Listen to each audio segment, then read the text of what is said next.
Are you ready? Let's talk digital. Bonjour à tous et bienvenue sur le podcast Digital Feeling. Je suis Elodie Chenol et j'accompagne les CEO à travailler leur personal branding et celui de leur marque grâce au digital. J'ai pour ambition, à travers ce podcast, de répondre à toutes vos problématiques concernant le marketing digital.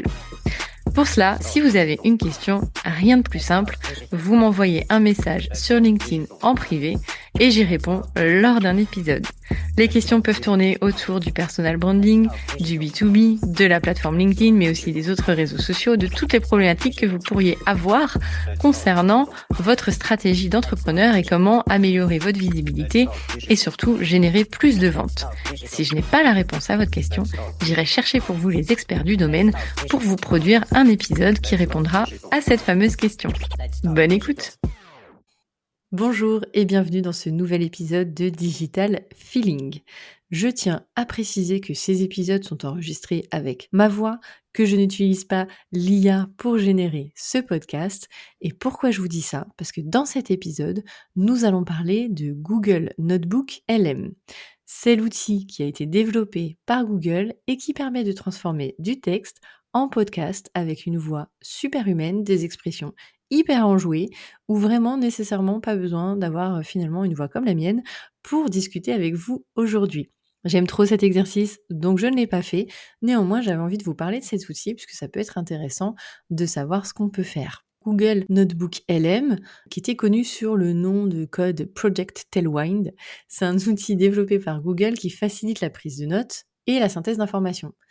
Mais jusqu'ici, rien de révolutionnaire. Et en fait, ce qu'a fait Google, c'est qu'ils ont permis de transformer le texte en audio. Mais l'audio était généré vraiment comme un podcast avec des expressions très humaines qui permettaient d'apporter au résumé audio finalement une touche d'humanité, une touche en tout cas de personnalisation des notes que vous avez prises. Et donc l'outil va utiliser des modèles de langage pour synthétiser des documents textuels en résumé audio. En quelques minutes, vous pouvez convertir vos documents en un format d'écoute avec une voix de synthèse, mais qui fait pas synthétique, qui fait vraiment très humaine, pas un robot, et qui va interpréter le contenu pour vous. Et c'est ça qui est nouveau. Donc imaginez que vous êtes étudiant, que vous avez besoin de réviser un long document, forcément c'est pas toujours très simple. Avec Notebook LM, vous transformez vos notes de cours en un résumé audio que vous pouvez écouter à n'importe quel moment et qui en plus est incarné par l'IA, ça vous permet qu'on vous raconte une histoire et finalement peut-être de mieux la retenir que juste de relire vos notes.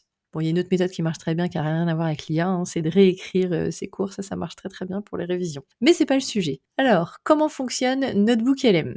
C'est assez simple en réalité, puisqu'on doit créer un notebook. Donc là, on le crée en ligne. On ajoute des sources d'informations qu'on souhaite transformer en audio, donc soit un texte évidemment, puisqu'on est dans du texte ou audio, mais ça peut être des Google Docs, des pages web ou des PDF. Ensuite, vous allez générer un résumé audio. Donc là, vous allez ajouter toutes ces sources, vous sélectionnez l'option générer un audio, donc audio overview. Notebook LM va créer un résumé audio de vos documents en simulant une conversation fluide entre deux voix de synthèse. C'est là où c'est fort. C'est qu'il va créer un dialogue. Alors que vos notes, c'est pas nécessairement un dialogue, c'est des notes classiques. Et donc ces voix, elles ont été conçues pour être naturelles et elles le sont vraiment, c'est vraiment très impressionnant. Il y a des intonations, donc joyeuses, des pauses, et donc l'audio est vraiment agréable à écouter. Je ferai le test parce qu'on peut le faire en français quand on aura des versions plus travaillées.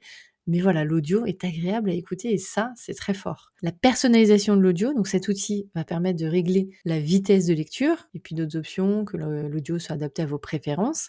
Et ensuite, vous téléchargez cet audio ou vous partagez le lien vers celui-ci.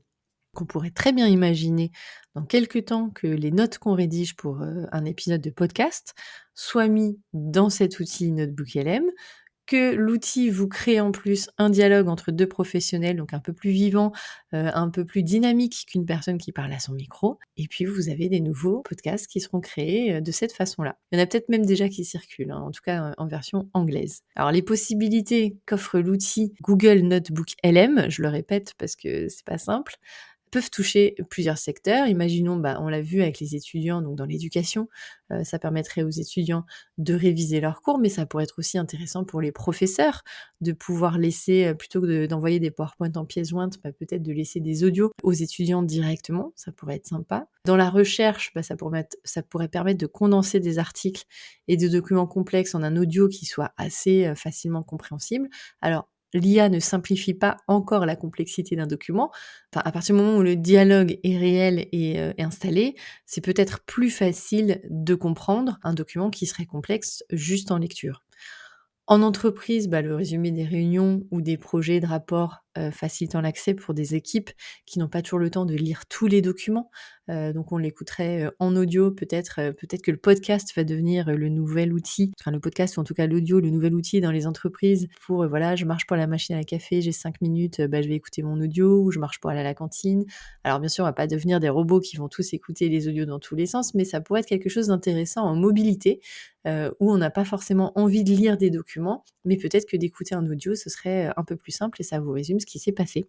Et dans la création de contenu, évidemment, si on fait des podcasts, on pourrait très bien imaginer que si vous avez des blogs et donc des articles qui soient dans ces blogs, vous créez des épisodes directement via ces articles et ça, ce serait un gain de temps phénoménal. Un exemple concret, un enseignant pourrait préparer un résumé audio de chaque chapitre d'un cours pour aider ses élèves à réviser de façon efficace où qu'il se trouve. Je donne mon cours, j'envoie l'audio est cadencé. Alors bien sûr, ça demanderait un peu plus de travail de la part des enseignants, mais avec l'outil d'IA, est-ce que vraiment on pourrait... on gagne du temps parce qu'on fait ça avec du texte, donc il y a déjà du texte des cours qui serait mis en audio, mais ça pourrait être du coup un vrai gain de pédagogie, en tout cas pour les étudiants, ça serait vraiment intéressant. Ensuite, il y a quand même des limitations et des perspectives d'évolution de cet outil, langue et accent, parce que forcément là aujourd'hui en anglais on est bien, mais tout ce qui est non anglophone, même si j'ai vu passer des choses sur LinkedIn où on peut faire 2-3 réglages et l'avoir en français, on a toujours des outils qui sont meilleurs en anglais qu'en français.